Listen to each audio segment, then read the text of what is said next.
Hey, good afternoon, everybody. So the market's collapsing. Is it time to panic? I mean, honestly, yep. There's a lot going on right now with the market, and I think it's just we got to start using a little bit of common sense when we talk about it instead of reacting. Let's be proactive instead. So here's a couple of things that I'm talking about and thinking about doing. Again, I will always remind you I am not a financial expert. I would recommend that you always consult your financial person before you make any moves. Okay, so just spitballing my ideas and thoughts, and some of these I've gotten from other people that I know really well, people that are what we call part of our millionaires club at work, that have done really well with making moves when needed. So anyway, one of the things I'm going to be doing right now, and here, let me spit out a little bit of a fact here first. The S&P 500 right now is down about 9% from its high recently. That's pretty staggering, right? But during COVID, the S&P dropped like 30%, I believe, over a 6-week period. So really, we're not even at 10% yet. And what is spurring a lot of the market reaction is the fact that of course, the tariffs and Trump won't come out and say that we're going to not have a recession. He's not saying we will, but he's not saying we won't. But we're going to go through some pain to get where we want to be. And there's nothing wrong with going through a little bit of pain, because sometimes on the other side of suffering is when greatness happens, right? So we have to think about those things and expect them to happen. The S&P and all the stock market in general has ebbs and flows. It has bulls and bears, and we can't just panic every time there's a big dip, because they happen. And historically, there's only been a certain amount of days that are really, really good and really, really bad. For instance, I watched a video from an actual financial planner that said that over the last 40 years in the market, and the S&P in particular, that if you missed out on like 10 or 11 key days, you didn't make near the money that you did if you were in the market the whole entire time. So that tells me, first off, hold strong, markets rebound, and unless you're like literally going to retire this year, in the next 2 or 3 months, where your 401k has been hit kind of hard, it may be a little harder, right?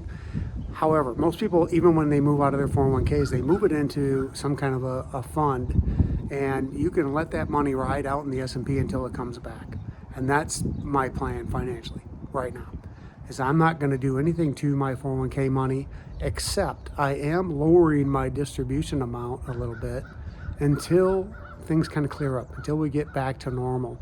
I'm not saying I got to make big gains, but I need it to go back, to where I feel comfortable putting my money in there. Instead, I'm going to be putting that money in a high yield savings account, making 4 and 5%, because that makes more sense right now.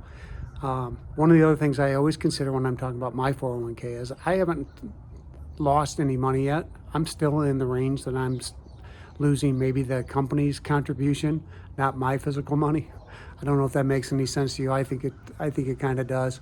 The other thing that I'm also considering is that we don't lose or gain until we sell. Plain and simple. Yeah, if I'd have sold, a month ago, I'd be up an extra 15 grand or whatever, versus now. Okay. However, I haven't lost that money in theory completely yet, because it's still on my account, and I'm just going to let it ride. And I've got time to let it ride.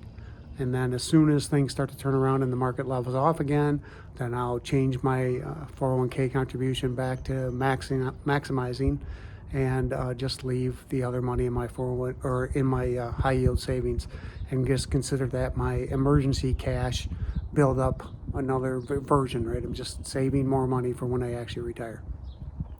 Another quick thing I want to talk about that goes along with this is that even though markets react, there's a lot of other things that are contributors. And the part of that is that the economy is slow in general in a lot of areas.